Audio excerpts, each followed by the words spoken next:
মেশিনকে মেশিনকে huge number of data দিয়ে হচ্ছে train করায় কোন একটা স্পেসিফিক প্যাটার্ন শেখানোর জন্য। সাপোজ আপনি আপনার মেশিনকে শেখাইতে চাচ্ছেন যে কিভাবে একটা ইমেইল স্প্যাম নাকি নট স্প্যাম সেটা ডিটেক্ট করা। এখন সেই ক্ষেত্রে আপনি মনে করেন থাউজেন্ডস অফ ডেটা আপনাকে মেশিনকে দিলেন যে এইটা হচ্ছে ইমেইল আর এইটা হচ্ছে স্প্যাম। দেন এইভাবে দিয়ে আপনি আপনার মেশিনকে ডেটা প্রোভাইড করলেন, দেন আপনি ট্রেন করলেন। এইভাবে হচ্ছে আপনার মেশিনকে ট্রেন করানোর মাধ্যমে একটা স্পেসিফিক কাজে আপনি তাকে এক্সপার্ট বানাচ্ছেন। এইটা হচ্ছে একটা মেশিন লার্নিং ওয়ে। এরপরে হচ্ছে মেশিন লার্নিং এর একটা সাবডোমেইন হচ্ছে deep learning and generative AI. তো ডিপ লার্নিং এ আমরা কি করি? ডিপ লার্নিং হচ্ছে আমরা similar to machine learning, but এখানে হচ্ছে আমরা নিউরাল নেটওয়ার্ক ইউজ করি। নিউরাল নেটওয়ার্কটা আসলে কি? নিউরাল নেটওয়ার্ক হচ্ছে হিউম্যান ব্রেইনের অনুকরণ করে একটা নেটওয়ার্ক তৈরি করা হয়েছে, যেটা মেইনলি হচ্ছে ডিপ লার্নিং মডেল ট্রেন করার ক্ষেত্রে ইউজ করা হয়। আমরা আমাদের ডেইলি লাইফে কিন্তু অনেক ডিপ লার্নিং মডেল বা হচ্ছে বা জেনারেটিভ এআই ইউজ করে থাকি। যেমন হচ্ছে আপনার হয়তো ফেস আনলক করার ক্ষেত্রে ফেস রিকগনিশন মডেল ইউজ করে থাকেন, মোবাইলে হয়তো ফেস আনলক আপনারা ফিচার ইউজ করে থাকেন। এরপরে হচ্ছে চ্যাট জিপিটি তো আপনারা নিয়মিত ইউজ করেন আই গেস। এটা এখন খুবই একটা আমাদের ডেইলি টুল হয়ে গেছে। তো চ্যাট জিপিটিও কিন্তু একটা জেনারেটিভ এআই এর একটা প্রোডাক্ট। আচ্ছা, তো কিছু এআই এর মিথ আছে যেগুলো আসলে পুরোপুরি সত্য না, যে আমরা অলওয়েজ শুনে থাকি। যেমন হচ্ছে you to be a math genius to learn AI. এটা কিন্তু আসলে সত্য না। আপনি যদি বেসিক ম্যাথও জানেন তাহলে আপনি আপনার এআইএমএল জার্নি শুরু করতে পারেন। কারণ এআইএমএল শিখতে গেলে আপনাকে পুরো ম্যাথের জিনিয়াস হওয়ার প্রয়োজন নাই। অ্যাকচুয়ালি আপনি যদি রিসার্চ লেভেলে কাজ করতে চান সেক্ষেত্রে হয়তো বা আপনাকে একটু ম্যাথ জানার প্রয়োজন আছে। আদারওয়াইজ আপনি এআইএমএল এর কাজ করতে গেলে আপনি ইজিলি যে কোনো আপনার খুবই বেসিক নলেজ দিয়ে এআইএমএল এর কাজ শুরু করতে পারেন। যে আপনার এআইএমএল শিখতে গেলে কিন্তু না। আপনি এএমএল এ যদি বেসিক শিখতে চান, কিভাবে কাজ করে সম্পূর্ণ পাইপলাইন শিখতে চান, আপনাকে এআইএমএল এর হচ্ছে পুরা খুবই পাওয়ারফুল জিপিইউ লাগবে না। আপনি আপনার বেসিক যে ক্যাগেল বা গুগল কোলাব যে হচ্ছে বেসিক জিপিইউটা প্রোভাইড করে, ওইটা দিয়ে আপনি খুবই ভালো আপনার এআইএমএল জার্নি শুরু করতে পারেন। এবং আমি পার্সোনালিও হচ্ছে ক্যাগেল দিয়ে হচ্ছে আমার এআইএমএল এর জার্নি শুরু করছিলাম। তারপর হচ্ছে AI is only for CSC students. এটা অনেকেই বলে থাকে যে সিএসসি স্টুডেন্টসরাই হচ্ছে এআই এআই এ কাজ করে থাকে। ট্রু না। আমাদের আমি যেখানে জব করি আমার কলিগও অনেকে আছে যারা হচ্ছে অ্যাকচুয়ালি সিএসসি ডোমেইনের বাইরে। সো অ্যাকচুয়ালি এটা ট্রু না। আপনি যে ডোমেইনে হয়ে থাকেন, আপনার যদি প্যাশন থাকে, আপনার যদি ইন্টারেস্ট থাকে, আপনি ইজিলি এআই এমএল শিখতে পারবেন। এরপরে একটা বিষয় হচ্ছে বলা হয়ে থাকে চ্যাট জিপিটি নোজ এভরিথিং, কিন্তু এটা আসলে ফলস। চ্যাট জিপিটি অনেক মিস্টেক করে থাকে। আপনারা যেইটাই চ্যাট জিপিটি দিয়ে জেনারেট করে থাকেন না কেন, অবশ্যই আপনারা হিউম্যান জাজমেন্ট সেটা প্রপারলি জাজমেন্ট করে হচ্ছে আপনারা সেই ডকুমেন্টটা প্রিপেয়ার করেন। চ্যাট জিপিটি যেটাই বলে প্রপারলি বিশ্বাস করেন না একবারে কমপ্লিট। আচ্ছা, তো এরপরে হচ্ছে আমরা কথা বলবো যে আমরা কেন এখন এআই শিখবো, হোয়াই নাও। এখন আমরা আসলে যদি দেখি, আমাদের কিন্তু এখন ডেটার কোনো অভাব নাই। আমরা ফোনের থ্রু বা অ্যাপস এর থ্রু বা বিভিন্ন সেন্সরের through daily millions of data আমরা পাচ্ছি। তো ডেটা কিন্তু হচ্ছে মেশিন লার্নিং এর হচ্ছে মেইন ইনগ্রেডিয়েন্ট। আপনি ডেটা ছাড়া মেশিন লার্নিং মডেল ডেভেলপ করতে পারবেন না। Data is the main source. তো ফার্স্ট অফ অল আপনাকে ডেটা লাগবে। আর এখন আমাদের এই যে সময় চলতেছে, এখন আমরা প্রতিদিন মিলিয়নস অফ ডেটা পাচ্ছি। সো এই ডেটা ইউজ করে আমরা খুবই ইফেক্টিভ সিস্টেম ইজিলি ডেভেলপ করতে পারবো। সো কেন ইউজ করবো না আমরা, যেহেতু আমাদের কাছে ডেটা আছে। এরপরে হচ্ছে এখন অনেক পাওয়ারফুল জিপিইউ আসছে। আপনার যত ডেটাই আসুক না কেন, that won't be an issue.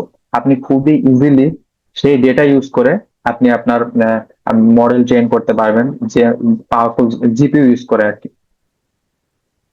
এরপরে অ্যালগোরিদম। অ্যালগোরিদম জিনিসটা শুনলে হয়তো বা আমরা অনেক ভয় পেয়ে থাকি যে অ্যালগোরিদম ডেভেলপ করা লাগবে।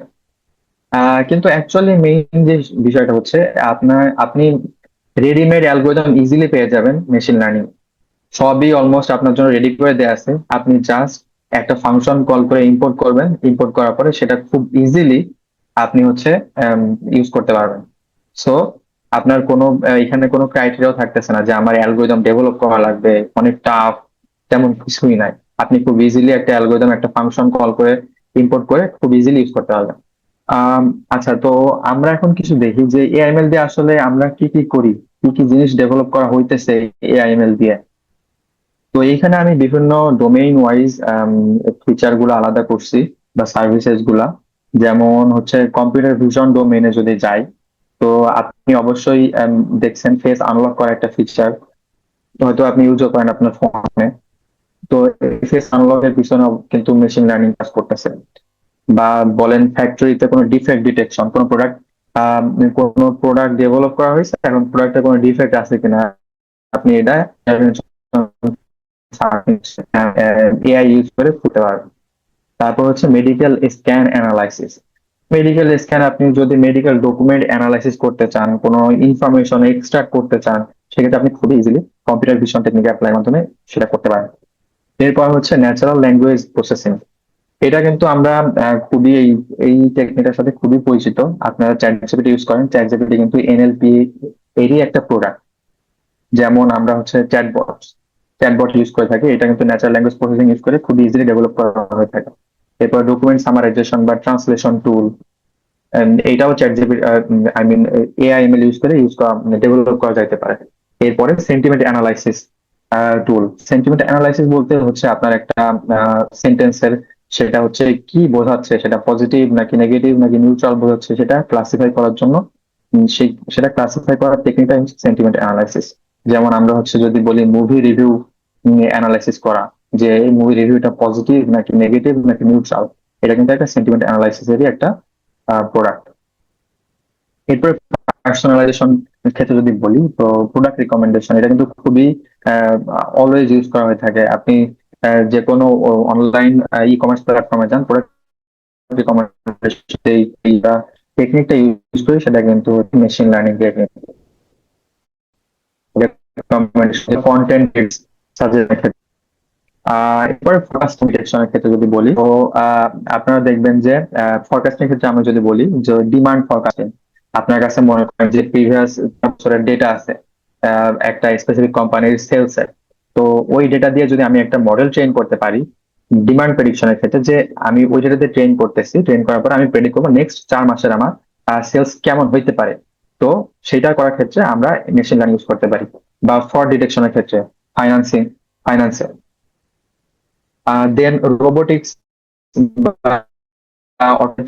ক্ষেত্রে খুবই কমন একটা, এখনকার খুবই কমন রিসার্চ টপিক, সেটা হচ্ছে ড্রাইভিং ভেহিকলস। এটা এখন খুবই ট্রেন্ডিং রিসার্চ টপিক এখন আছে এখন পর্যন্ত। তো এটাও কিন্তু মেশিন লার্নিং ইউজ করে করা হচ্ছে। দেন রোবোটিক্স এর ক্ষেত্রে আপনি ওয়ার হাউস রোবটস ডেভেলপ করার ক্ষেত্রে সেখানে কিছু ফিচার ইন্টিগ্রেট করতে গেলে আপনার মেশিন লার্নিং টেকনিক অ্যাপ্লাই করা লাগবে। এরপরে জেনারেটিভ এআই হচ্ছে আমরা নিয়মিত ইউজ করতেছি টেক্সট কোড বা ইমেজ জেনারেশনের ক্ষেত্রে। আমরা যেই চ্যাট জিপিটি বলেন বা জেমিনা ইউজ করি, এগুলো সবই কিন্তু জেনারেটিভ এআই এর একটা রেজাল্ট বা প্রোডাক্ট।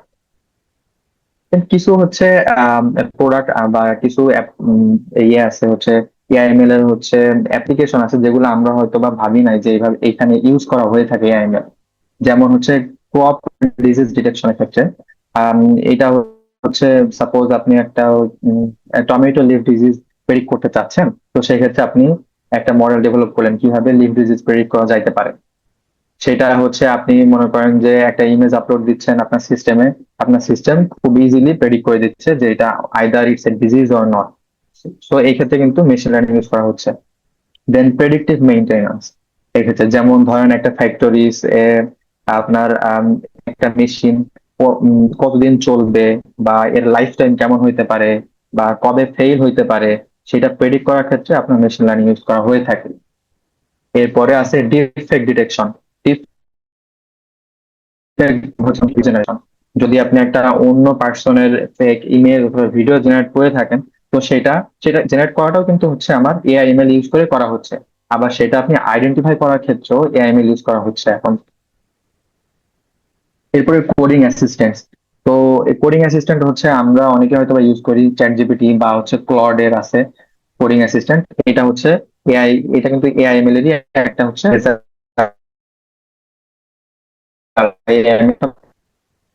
আসসালামু আলাইকুম ভাইয়া, আমি জেনিফার, সিএসসি ডিপার্টমেন্টের ফাইনাল ইয়ার স্টুডেন্ট। ভাইয়া, আপনি একটা কথা বলেছিলেন যে ইন্ডাস্ট্রিতে হচ্ছে আমাদেরকে মেসি ডাটা নিয়ে কাজ করা লাগবে। তো আর আপনাদের যে হচ্ছে বুট ক্যাম্পটা সেটা হচ্ছে কি এমএল আর হচ্ছে এআই এর উপর বেসিক টু অ্যাডভান্স। আমার কোশ্চেনটা হচ্ছে এসি ডাটা নিয়ে কাজ করার জন্য আম, মানে হচ্ছে মেসি ডাটা গুলাকে হচ্ছে গিয়ে ডাটা ক্লিন করার জন্য বিভিন্ন ধরনের টুলস এন্ড টেকনিক আছে। এখন ওই টুলস এন্ড টেকনিক গুলো ইউজ করার যে ওয়েটা সেটাও কি হচ্ছে এই বুট ক্যাম্পে থাকবে কিনা, বা যদি না থাকে বা আমরা কিভাবে এই ব্যাপারটা নিয়ে মানে হচ্ছে নিজের অ্যাটলিস্ট বেসিকটাকে ক্লিয়ার করে যেতে পারি? জি আপু, হ্যাঁ, বুট ক্যাম্পে আমরা এটা নিয়ে আলোচনা করব। অ্যাকচুয়ালি মেসি ডেটা নিয়ে কিভাবে কাজ করতে হয় সেটা মেইনলি ডেটা ক্লিনিং এর কিছু অ্যাপ্রোচ আছে, সেগুলা নিয়ে আমরা কাজ করব। তো আই থিঙ্ক আপনাদের যদি ওই অ্যাপ্রোচ গুলা জানা থাকে সেক্ষেত্রে আপনারা ইন রিয়েল ওয়ার্ল্ড যেই টাইপের ডেটা পান না কেন আপনারা ইজিলি সেই ডেটা গুলা প্রি প্রসেস করে আপনারা কাজ করতে পারবেন। তো হ্যাঁ, আমরা বুট ক্যাম্পে এই নিয়ে কথা বলবো আর কি, বা এই নিয়ে কাজ করবো। ঠিক আছে, থ্যাংক ইউ ভাইয়া। ওকে আপু, আপনার কোশ্চেনটা কি ক্লিয়ার, মানে অ্যান্সারটা কি ক্লিয়ার পাইছেন? বা না পাইলে আপনার যদি কোনো কনফিউশন থাকে আপনি আবার জিজ্ঞেস করতে পারেন। আচ্ছা, বিডিতে এমএলবি জব গুলো অ্যাভেলেবল না। অ্যাকচুয়ালি এমএলবি জব গুলা প্রিভিয়াসলি আরো অ্যাভেলেবল ছিল না, কারেন্টলি হচ্ছে জব বাড়তেছে, বা বলেন জব ইয়ে হচ্ছে রিকোয়ারমেন্ট চেঞ্জ হচ্ছে। এখন রিসেন্টলি মোটামুটি আগের থেকে বাড়ছে, বাট হচ্ছে এখন এটা তো ওভারকাম করার মতো আমাদের অ্যাকচুয়ালি আমাদের সাইড থেকে তো কিছু করার নাই। বাট যেটা হচ্ছে মনে করেন যে কোম্পানির থ্রুতে আসে, কোম্পানির থ্রুতে যদি রিকোয়ারমেন্ট আসে জুনিয়র লেভেলের লাগবে, তো সেক্ষেত্রে জুনিয়র লেভেল হায়ার করে ওরা। এখন এটা ওভারকাম করার হয়তো বা আমাদের থ্রুতে পসিবল না, বাট অ্যাকচুয়ালি আপনি যেটা বলেন যে এতটা অ্যাভেলেবল না, কিন্তু মানে এখন অ্যাকচুয়ালি বাড়তেছে, ডিমান্ড বাড়তেছে। আপনি লিঙ্কডইনে এখন হয়তো বা সার্চ করলেই পাবেন যে অনেক জব রিকোয়ারমেন্ট দিতেছে জুনিয়র মেশিন লার্নিং বা ইমেল ইঞ্জিনিয়ার। এখন আছে আর কি, কারেন্টলি আগের থেকে তুলনামূলক বাড়ছে আর কি। আর আমি আশা করি ফিউচারে আরো বাড়বে। আর আপনাদের ভিতরে যদি সেই কনফিডেন্সটা থাকে সেক্ষেত্রে আপনারা মানে যেহেতু বলতেছেন বিডিতে অ্যাভেলেবল না, আপনারা যদি না হয় আপনারা রিমোটলি চেষ্টা করবেন। রিমোট জবের কোনো that's lot of remote jobs available. In case যদি বিডিতে আপনাদের মানে যদি দেখেন কম available, that's lot of remote jobs on AI ML. আচ্ছা, আর কারো কোনো কোশ্চেন না থাকলে আমরা শেষের দিকে আগাতে পারি কিনা ভাইয়া, কি বলেন? জি আপু, আই থিঙ্ক আমরা শেষের দিকে আগাইতে পারি।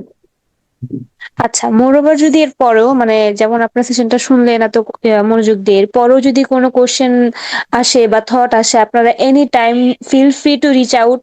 মানে আপনারা আমাদের ফেসবুক হোক, লিঙ্কডইন হোক, এনিওয়্যার। আর পার্সোনালি যদি এরকম হয়, সম্ভবত মেইল অ্যাড্রেস আছে আমার, আবার হচ্ছে আমাদের এক্সিকিউটিভদের, তারপর ভাইয়াকে চিনে রাখলেন, আপনারা এনি টাইম রিচ আউট করতে পারেন। Floor is always open. আচ্ছা, থ্যাংক ইউ সো মাচ ভাইয়া এত টাইম নিয়ে এত সুন্দর করে বলার জন্য। আর আমি ভাইয়ার পক্ষ থেকেও সরি, আমাদের ওয়েব ক্যামটা সাডেনলি কাজ করে নাই, যার কারণে ভাইয়া আহ মানে ক্যামেরা অন করতে পারে নাই। বাট থ্যাংক ইউ ভাইয়া। আর big thanks to everyone who joined. সবাইকে অনেক অনেক অনেক বেশি ধন্যবাদ এই উইকেন্ডে এরকম ভাবে আমাদেরকে টাইম দেওয়ার জন্য, টিল নাও কানেক্টেড থাকার জন্য। তো এইটুকুই, সবাইকে অনেক অনেক ধন্যবাদ সাথে থাকার জন্য। আর অবশ্যই ফর্মটা ফিল আপ করবেন, আমরা ফর্মটা অবশ্যই সোশ্যাল মিডিয়াতেও সার্কুলেট করে দিব। Thank you for joining everyone. আসসালামু আলাইকুম।